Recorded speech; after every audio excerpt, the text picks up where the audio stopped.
অপেক্ষা, হ্যাঁ অপেক্ষা। নিকোটিনের দোয়ার আড়ালে ভেতরের পড়ে যাওয়া হৃৎপিণ্ডের আত্মচিৎকারের পরে তাকে আমার করে পাওয়ার অপেক্ষা। কিন্তু না, সে আর ফিরে আসেনি।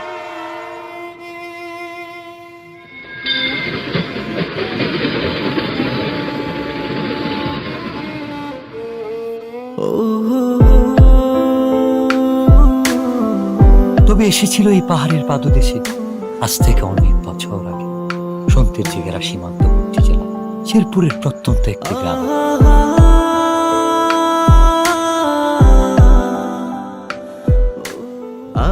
কে এই অতিথি, কে এই কিশোরী, কে এই মায়াবিনী?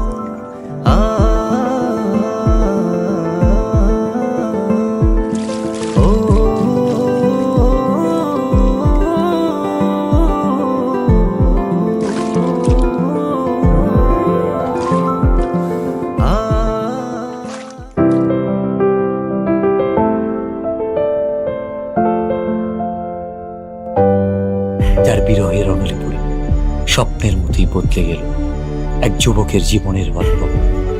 হ্যাঁ, স্বপ্নের মতোই বদলে গেল।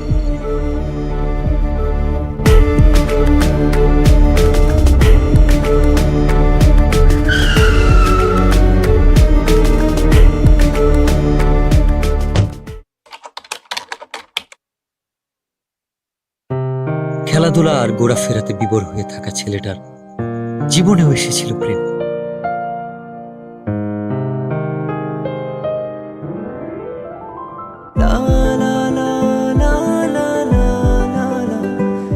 চোখের ভাষায় কেউ যেন বলছে, আমি এসেছি তোমার হয়ে, আমাকে তোমার করে নাও।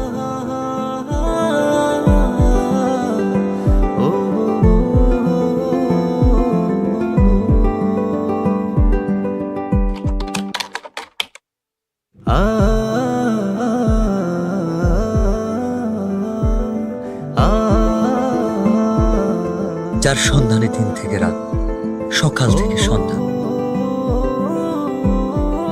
কেবল এক পলক দেখার তীব্র ইচ্ছা। সে এক লজ্জা।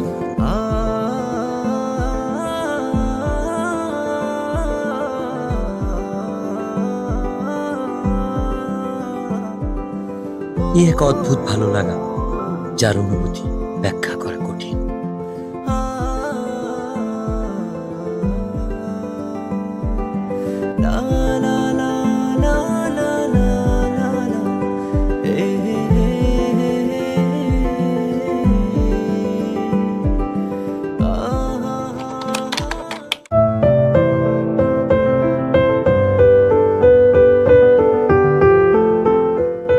বারবার ফিরে আসি অদ্ভুত একটা টান।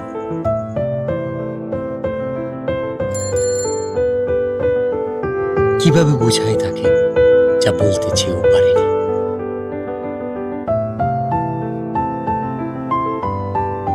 আপু, ওই ছেলেটা কে? ও ও তো আমাদের এলাকার বিল্লাল ভাই। উনি কি প্রতিদিনই এদিকে আসে? না, ভাইয়া তো এদিকে আসে না। ও আচ্ছা।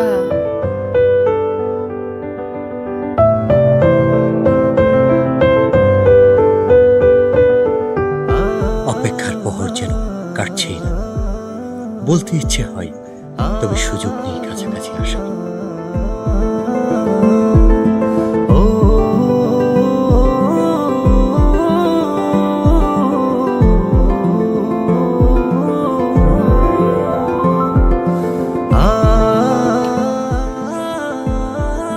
না বলা সব কথা লিখে এনেছি তাই রঙিন চিঠিতে।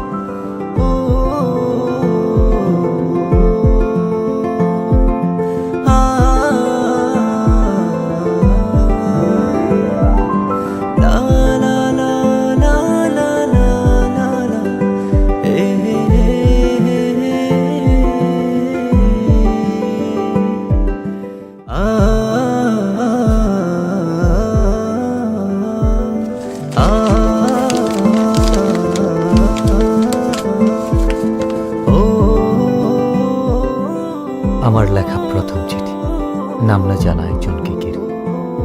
সেই একজন যাকে আমি লিখে রাখতে চাই মনের দরজা, যার ছবি আঁকতে চাই ভালোবাসার রঙিন তুলিতে মনের ক্যানভাসে। তুমি সেই রমণী যে আমার ঘুম কেড়ে নিয়েছ, রোদ খরার দেশে চাতক পাখি যেমন মেঘের জলের অপেক্ষা। দিনের পর দিন তোমার জন্য আমার অপেক্ষা ফুরাবে না কোনোদিন। আমাকে ভালোবাসা যাবে উত্তরের অপেক্ষা।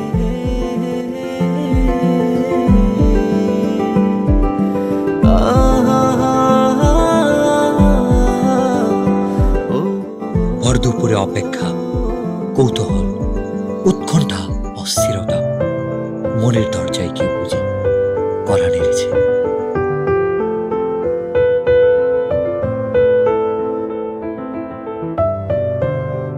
আমাকে ডাকছো কেন? একটা দরকার ছিল। কি দরকার? এই চিঠিটা ওর কাছে দিতে পারবা? ওটাকে? ওই যে ছেলেটা আসে। ও আচ্ছা, বিল্লাল ভাই।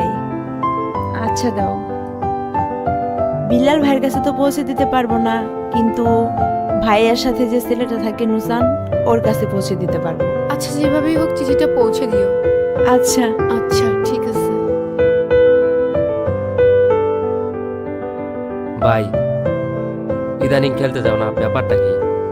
আমার খেলতে ভালো লাগে না। তোমার খেলতে ভালো লাগে না? ভালো লাগে না। বুঝছি। কি বুঝছস? কিছু একটা চলে। আরে না, এমনি খেলাধুলা ভালো লাগে না। ভাই কেমন আছো? ভালো আছি। এই নুসান, এদিকে আয় তো। কি হয়েছে এত চিল্লাইতেছস কেন? দেখোস না ভাই আছে। এই চিঠিটা ভাইয়াকে দিবি। কে দিছে? তোর জানার দরকার নাই, ভাইয়াকে দিলে ভাইয়া বুঝতে পারবে। আচ্ছা তুই দাঁড়া, আমি ভাইকে বলতেছি। আচ্ছা। ভাই, মিলি দিছে।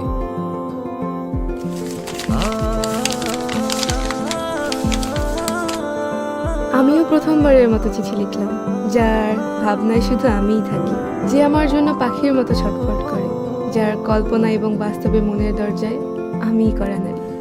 আপনি সেই পুরুষ যার চোখে মুখে শুধু দেখতে পাই আমার জন্য ভালোবাসা। হঠাৎ আমি বুঝতে পারি কেউ আমাকে মন থেকে চায়, খুব করে। আপনার অপেক্ষা ফুরাবে কিনা আমি জানি না, আপনাকে উত্তরটা জানিয়ে দিলাম। একটাই কথা বলবো, ভালোবাসি। মিলিকে গিয়ে বলবি শিমুল বাগানে আজকে 4টার সময় ওকে নিয়ে আসতে, আমার অপেক্ষা কর। ভাই বলছে বিকাল 4টার সময় ওরে নিয়ে শিমুল বাগানে আসতে। ওরে নিয়ে আসবি কিন্তু। আচ্ছা ঠিক আছে, আমি ওকে নিয়ে আসবো। মনে থাকে যেন।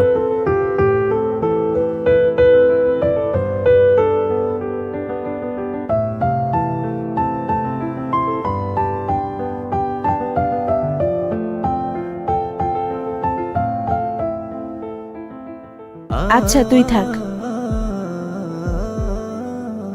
আমাকে ডেকেছো কেন? তোমাকে দেখার জন্য। অনেকক্ষণ ধরেই তো দেখছো, আর কতক্ষণ? দেখলে কি প্রবলেম? শুধু কি দেখবা নাকি আর কিছু বলবা?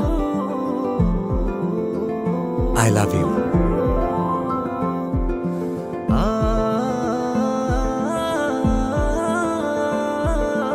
আমি কিন্তু আমার উত্তরটা পাইনি।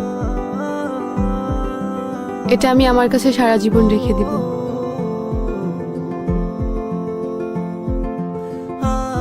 প্রেম বুঝি এতটাই রঙিন লাগে?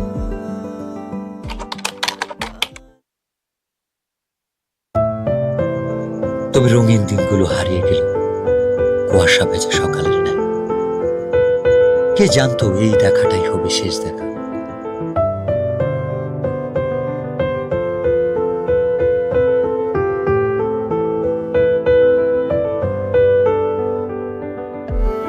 অনেক দিন তো হয়ে গেল, মনে হয়তো চলে যাব। হ্যাঁ, চলে তো যেতেই হবে। আর কি ফিরে আসা যাবে না? এসে কি হবে? আমার জন্য আসবা, পারবা না? আসা যায়, কথা দেওয়া যায়। আর ছুঁয়ে কি কথা দিতে হবে? ছুঁয়ে দেখার ইচ্ছাটা পূরণ হবে, সেটা বিয়ের পর। আমি অপেক্ষায় থাকবো। হঠাৎ কাল বৈশাখী ঝড় এসে এলোমেলো করে দিল সবকিছু। এমনটা না হলেও পারত।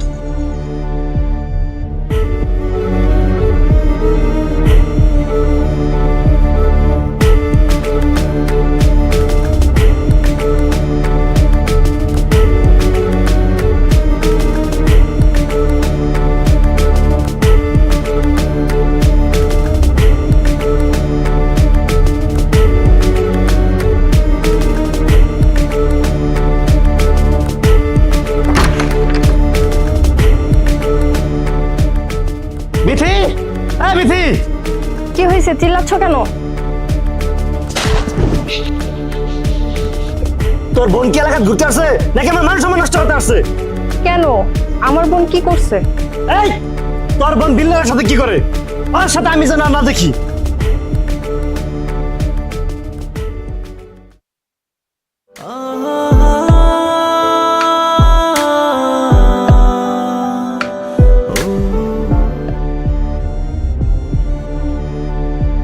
আচ্ছা তাহলে তুমি থাকবো, আমি যাই। প্লিজ চলো না, আমার অনেক ভয় লাগতেছে। আমারও অনেক ভয় লাগতেছে। চলো না।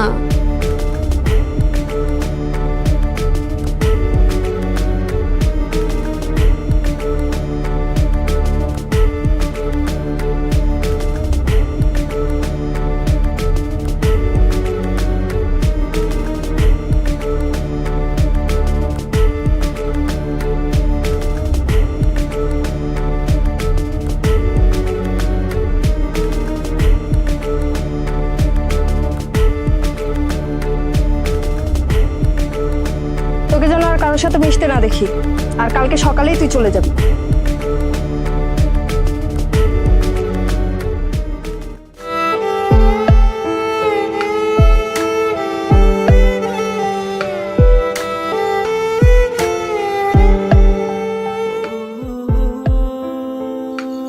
অতিথি পাখিটা কষ্ট নিয়ে নিরে ফিরবে, এটা বুঝি তার রেখে যাওয়া শেষ স্মৃতি। চোখের জলে লেখা যে চিঠি, সেটা শুধু একটা কাগজ নয়, হৃদয় গহীনে জমানো কথার উন্মোচন।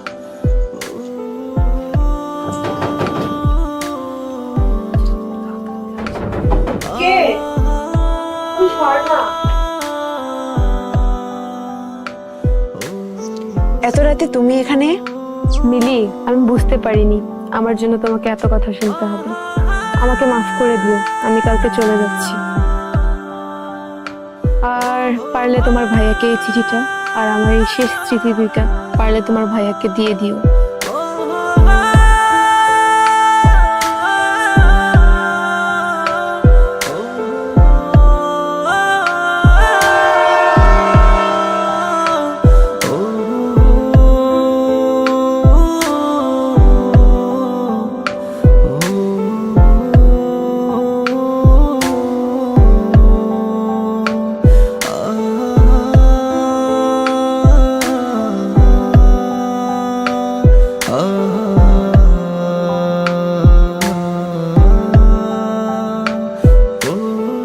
রঙের চিঠিতেও রং নেই, আছে কাছ থেকে দূরে যাওয়ার কোনো একটা ভয়ানক গল্প, যে গল্পের শেষ হয়।